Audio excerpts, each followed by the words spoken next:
All right. It is October 9th, 2023, and it's getting deep today. So we're going straight into it, covering the global context of the Hamas-Israel war, as well as the hottest summer on record. It's not. That's just a flat-out lie. Maui and they're going to talk about Maui. That's interesting. All right, let's go. The New World Order. Russia has started the largest war in Europe since World War II. Russia didn't really start it, so that's kind of a lie. China has become more bellicose towards Taiwan. India has embraced a virulent nationalism. No, not really virulent. Just, they don't want to have their country get taken over. Israel has formed the most extreme government in its history. That's propaganda. I mean, I wouldn't call it's also like a 60-year-old country, so it's really not that big. That's not even a statement. And on Saturday morning, Hamas brazenly attacked Israel, launching thousands of missiles and publicly kidnapping and killing civilians. All these developments are signs that the world may have fallen into a new period of disarray.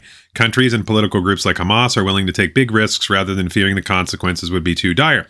Gee, I wonder why, because you have the feckless white, Joe Biden, the feckless White House and Joe Biden. That's pathetic. The simplest explanation is that the world is in the midst of a transition to a new order that experts describe as the world multipolar. The United States is no longer the dominant power it once was. Thank you, Joe Biden. And no replacement has emerged. As a result, political leaders in many places feel emboldened to assert their own interests, believing that benefits of aggressive action may outweigh the costs. These leaders believe they have more sway over their own region than the U.S. does. That's because Biden's weak. A fully multipolar world has emerged, and people are belatedly realizing that multipolarity involves quite a bit of chaos, Noah Smith wrote in his Substack newsletter on Saturday. I don't believe a lot of that. I mean, again, the Russians wouldn't have attacked had it not been for us, so you can't call that on there. Indians wouldn't be in the position they were in without a lot of the things from the West. It's Muslim immigration that's causing them to be quote unquote virulent, and it's not that. It's just that they recognize that, hey, if you let a bunch of Muslims take over your country, they will take it over, push out all the other minorities, and strip everyone of their rights. That's what they do. So it's not really, and as far as China and Taiwan is concerned, that's a lot of posturing. Zhang Nouan, a Chinese political scientist with ties to the country's leaders, has similarly described the old order as disintegrating. Countries are now brimming with ambition, like tigers eyeing their prey, keen to find every opportunity among the ruins of the old order. A weaker U.S. Why has America power receded? Joe Biden. That's why. That's it right there. None of these things were happening under Trump. You can hate Trump all you want, but he projected strength. Biden projects weakness. Some of the change is unavoidable. No, Biden. Just Biden. Dominant countries don't remain dominant forever. Biden. But the U.S. has also made strategic mistakes. Biden. And accelerating the arrival of a multipolar world. Yeah, Biden. Among those mistakes, Biden. Presidents of both parties. Nope, just Joe Biden. Obama was a moron too. Believed that a richer China would inevitably be a friendlier China, which, yeah, Biden and Obama did that. Trump did not. And failed to recognize that the U.S. was building up its own rival through lenient trade policies, which Trump did not have. As the political scientist John Mearsheimer has argued, in Afghanistan and Iraq, the U.S. spent much of the early 21st century fighting costly wars. The Iraq War was especially damaging because it was unprovoked war that George W. Bush chose to start. Yeah.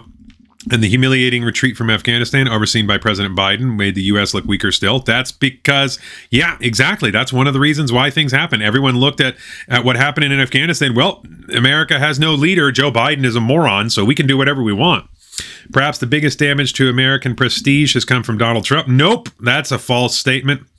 That's just again, what happened during Trump? Did anybody invade? Did we start new wars? No, we stopped. We had no new wars under Trump. There was much less chaos in the world. The world respected us. They instantly stopped respecting us the moment we had a geriatric fool in there who crapped himself in front of the Vatican. Let's see, who rejected the idea that the U.S. should lead the world. Actually, he didn't reject that idea, and he did lead the world, and there was less chaos. Trump withdrew from international agreements and disbanded the successful alliance, disdained successful alliances like NATO. That's false. That's just an outright lie. He went through from a couple of treaties that were useless and agreements that were useless. But he did not disdain NATO. He got them to pay their fair share. He made NATO stronger. He signaled that if he reclaims the presidency in 2025, he may abandon Ukraine. That's a false statement. He said he would end the war, which is a good thing. Notice how the Times would like war to just continue. In the case of Israel, Trump encouraged Benjamin Netanyahu, Israel's prime minister, to show little concern for Palestinian interests and instead seek a maximal Israeli victory. Yeah, I would have to, honestly, after all, for the last 20 years, I've said two-state solution. We need to recognize the Palestinians. The Palestinians need a state. After seeing Hamas go out and target little kids, grab little children, and have children torturing other children, I'm done. I'm absolutely done. Bomb them into oblivion. Let's see. Netanyahu, of course, did not start this new war. Hamas did, potentially with support from Iran. Not really potentially, guaranteed with support. All that stuff didn't come from, it didn't just magically appear. And that $6 billion that Biden gave, once again, Biden being one of the worst leaders ever. The group's longtime backer and Hamas committed shocking human rights violation this past weekend, captured on video. But Netanyahu's extremism has contributed to the turmoil between Israel and Palestinian groups like Hamas. An editorial in Haaretz, an Israeli newspaper, yesterday argued the prime minister, who has prided himself on vast political experience and irreplaceable wisdom in security matters, completely failed to identify the dangers he was consciously leading Israel into when establishing a government of annexation and dispossession. Netanyahu, Haaretz added, adopted a foreign policy that openly ignored the existence and rights of the Palestinians. You don't have a right to go bomb, to torture little children. So that's, yeah. Even with the rise of multipolarity, the U.S. remains the world's most powerful country with a unique ability to forge alliances and peace. In the Middle East, the Trump administration persuaded Israel and 4 other countries, the United Arab Emirates, Bahrain, Sudan, and Morocco, to sign unprecedented diplomatic agreements known as the Abraham Accords. Yes, indeed, that was one of the best things ever. We had peace under Trump. We had stability under Trump. We had a great market under Trump. Biden comes in, all kinds of chaos, and the Times has the audacity to claim that Trump is at fault. No. I don't even like Trump, but he did good. The Biden administration has made progress towards an even more ambitious deal between Israel and Saudi Arabia.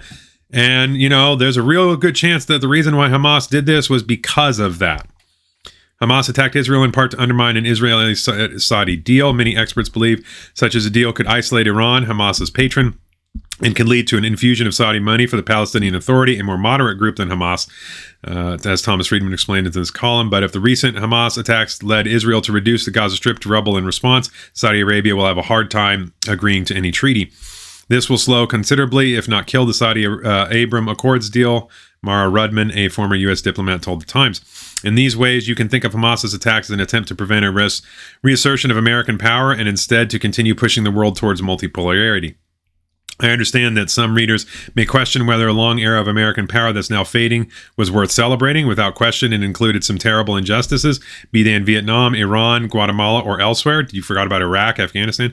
But it also made possible the most peaceful era in recorded history, with a sharp decline in deaths from violence, as Steven Pinker noted in his 2011 book, The Better Angels of Our Nature. And the number of people living in democracy surged. That's not really a true statement. Smith concluded his Substack newsletter on the Middle Eastern War this way: over the past 2 decades, it had been fashionable to lambast American hegemony, to speak derisively of American exceptionalism, to ridicule America's self-arrogated function of world police, and yet yearn for a multipolar world. Well, congratulations, now we have that world. See if you like it better. I don't know. Part of these things to me seem like they're engineered too. I remember Hamas was created by Israel as controlled opposition, and this benefits the Israeli government considerably because it unifies them where they were divided. So, not that I'm saying that this that Israel had a part in this, but they certainly, Mossad had to know. They let this happen. Let's see, more Israeli-Hamas coverage. Israel is fighting to retake towns and ordered a complete closure of Gaza. More than 700 people have died in Israel. That's probably going to skyrocket to over 1,000, and I expect 100,000 dead Palestinians. Israel just struck a marketplace in Gaza and hundreds of other sites that have leveled whole buildings and homes. At least 493 Palestinians have died. Everyone was surprised. Palestinians also said they were shocked by the Hamas attack. Thousands of Israeli soldiers and tanks are on the southern border with Gaza, a possible prelude to a ground assault. We are embarking on a long and difficult war, Netanyahu said. Yeah, they're massing up huge amounts of troops. Gaza is going to be flattened. Hamas and other militants are holding an estimated 150 hostages. They could be human shields or bargaining chips. Militants killed ravers and took hostages at a music festival just after dawn on Saturday. The Pentagon announced it would send munitions to Israel and move Navy warships, including an aircraft carrier, closer to the region. People demonstrated in solidarity with the Palestinians across the Middle East. And you mean they celebrated the torture of children. That's what they did. The failure of Israel's intelligence agency to foresee the attack could affect their reputation and the political future of Netanyahu. Yes, it should. And it absolutely should. Mossad, you got a big black mark on your eyes for this one. You should have seen this coming. This took months to plan. International Russia is restructuring its economy to find more money for its military. A man in France, the son of a Moroccan immigrant, spent most of his adult life as a convicted rapist. Then his accuser changed her story. Wow, that sucks. So notice that we're not talking about Russia, Ukraine anymore. I think that war is pretty much over. I also think that's what makes me so suspicious about this one is the Russia-Ukraine war is basically ending now. The Russians have consolidated all of their gains. They don't look to be taking another offensive, and they're basically just daring the Ukrainians come across our minefields, and the Ukrainians have more or less stopped. We're not seeing as many attacks into Moscow anymore or into Russia anymore. The Russians have more or less stopped bombing Kiev and Lviv, as well as other areas, because I think that this war is finally ending. I think it's winding down. In the West, we're still pretending like the Ukrainians are doing something because we need our propaganda. But on the ground, it looks like this war has stalled, and it looks like it's stalled in the Russians' favor. And the Russians have more or less declared victory. I think the war is kind of over, and so the military-industrial complex needs a new place to spend money. Politics. In his bid for House Speaker, Representative Steve Scalise is pitching himself as a candidate that can unite Republicans. We'll see how that goes between Scalise and Jordan. That ought to be an interesting contest. Myself, just for the memes, I think it would be better if we had Trump, just because, boy, that would be funny. Puerto Rico is adding USA to the top of its driver's license after high-profile cases of people being told their identification isn't proof of American citizenship. Yeah, it's fair enough. I'm cool with that. Let's see. People in Montana have surrounding states are buying bear spray and guard dogs after a series of grizzly bear attacks. Well, you're encroaching on their territory. It happens. Nearly 1,000 birds died in a single night after crashing into windows of a Chicago building. Why is that a story? Other big stories. Let's see. Okay, where was I at from there? I had a phone call. Where were we at? Let's see. Claudia Golden, a Harvard professor, won the Nobel in economics for her research on women's progress in the workforce. How and why would that be a thing? I guarantee that's one of those. Let's see. What did she do? Let me guess. The wage gap, which is, gender gaps in labor force. This is absurd. Unless it's going to say women like people and men like things. We already know this. Let's see. For advocating the world understanding women's progress in the workforce, she's the third woman to have won the economic scale bell, which first in 1969. Solo is sharing the prize. Yeah, well, we're going to get to Nobel in a moment because today's an anniversary of something. All right. The planet just experienced its hottest summer on record. That's false. Absolutely false. Just completely false. The 1930s were much hotter. They're flat out lying. The reason why temperatures are slightly up now is because last year a gigantic undersea volcano exploded, put 40 trillion tons of water in the atmosphere, which increases temperature. CO2 is not a warming gas, but water is. They're lying. Hawaii is no longer discouraging travel to Western Maui 2 months after deadly wildfires there. Yeah, that's because they've successfully stolen all the land from everyone, and they're going to turn it into a 15-minute city, and everyone's just forgotten that they murdered a bunch of kids and let people die. This is great. Many U.S. cities and states are observing Columbus Day today. Today is Columbus Day. Happy Columbus Day. I forgot to mention that. There's no such thing as Indigenous Peoples Day. It's just Columbus Day.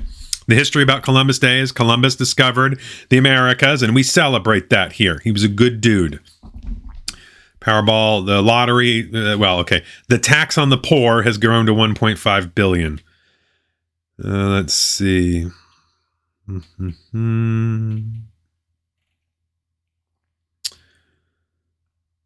A talking $180 Target jack-o'-lantern has become a must-have Halloween decoration. No.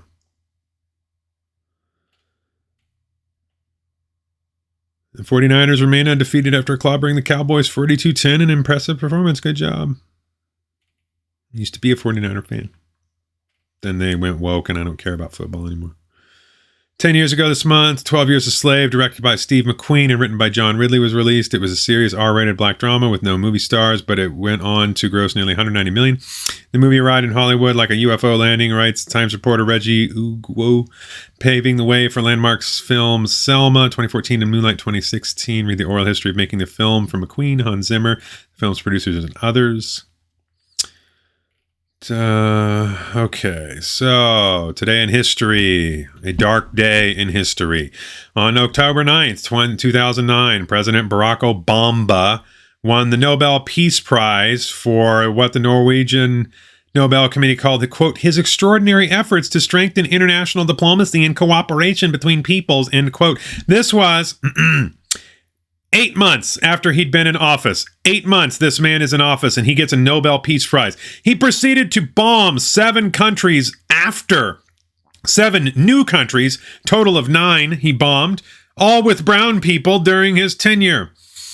He killed more innocent civilians than any U.S. president ever. He openly joked and laughed about killing Anwar al-Awlaki's 16-year-old son. He joked about droning media personalities. He joked and laughed about possibly killing an unnamed American citizen in Pakistan.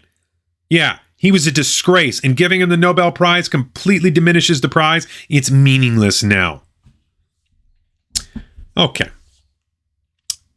In 1888, the public was first admitted to the Washington Monument. In 1910, a coal dust explosion at the Starkville mine in Colorado left 56 miners dead. In 1936, the first generator at Boulder, later Hoover, Dam began transmitting electricity to Los Angeles. In 1946, the Eugene O'Neill drama The Iceman Cometh opened at the Martin Beck Theater in New York. In 1962, Uganda won autonomy from British rule. In 1967, Marxist revolutionary guerrilla leader Che Guevara was summarily executed by the Bolivian army a day after his capture. And notice that when he was found with a fully loaded revolver. He was a coward, and he died like one too. In 1975, Soviet scientist Andrei Sarkov was awarded the Nobel Peace Prize. In 1985, the hijackers of the Achille Lauro cruise liner surrendered 2 days after seizing the vessel in the Mediterranean and killing passenger Leon Klinghoffer. In 2001, in the first daylight raid since the start of the U.S.-led attacks on Afghanistan, jets bombed the Taliban stronghold of Kandahar. In 2004, a tour bus from Chicago area flipped in Arkansas, killing 15 people headed to a Mississippi casino. In 2006, Google Inc. announced it was snapping up YouTube's Inc. for $1.65 billion in a stock deal, which turned out to be a really good deal for them. In 2010, Chile's 33 chapped miners cheered and embraced each other as a drill punched into their underground chamber where they had been stuck for an agonizing 66 days. In 2012, former Penn State assistant football coach Jerry Sandusky was sentenced in Bellefonte, Pennsylvania to 30 to 60 years in prison following his conviction on 45 counts of sexual abuse of boys. In 2018, Taylor Swift captured 4 honors at the American Music Awards to become the most decorated woman in the show's history. In 2022, Nikki Fink, a veteran rapper who became one of Hollywood's top journalists as founder of the entertainment trade website Deadline.com, died at the age of 68. No birthdays.